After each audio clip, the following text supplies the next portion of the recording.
In our experience, having a vision has really helped us to get a sense of who Andrew is, because it helped us to really think about who Andrew is, not just as an individual, but as part of our family, as part of his community. Part of the importance of having a vision is, I believe, is that it always brings you back, so that you're not buffeted by this idea or this idea, that you can take ideas and suggestions and things that are happening, and then you take them back to that vision. And that vision is really the guide that helps you to determine where you go from here. Does this sort of support or idea really help us to reach this vision? No, it doesn't, so then you walk away. If it does, how does it? And then how do we incorporate that into who Andrew is and what life he wants and what life we are hoping for him to have? I think that a vision is vital to all of us. I mean, do I have a vision for myself? Yes, and it kind of changes. Andrew's has changed over the years. We've refined it. As he's gotten older and gone from school to what he does outside of school, in the purchase of his home. So I guess the bits and pieces of the vision have somewhat changed. But the overall piece of the vision that really speaks to the kind of life that we want for Andrew, that has mainly remained the same. When it comes to having a vision for self-directed care, family-managed care is what we call it in Alberta, I think it remains to be vital, and it can really help you to keep on track. It helps you to stay focused. It helps you to remember what this journey is all about.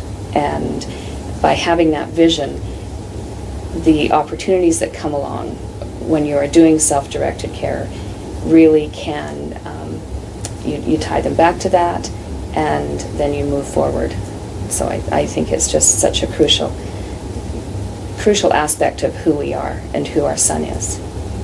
We were able to hold on to our vision with Andrew when in the last endeavor that we took to have him purchase a home in his own name. And that was quite a feat, because Andrew doesn't use words to speak. He doesn't sign his name. And in Canada, where I'm from, that's a really important piece of entering into a mortgage. You have to be assumed to understand what you are doing. We had always, and in our vision for Andrew, known that having his own home would make a difference for him in how people thought of him, how they were able then to support him in his own home. So we used that as the opportunity came forward for us to enter into this year-long journey of purchasing a home in his name. So while my husband and I had to be the co-mortgage owners, he is the first one. His is the first name on there. And during that journey, we I think I said to my husband on more than one occasion, I know that I did, that I'm done. We can't do this anymore. I'm finished. I don't want to deal with any more paperwork, with anything.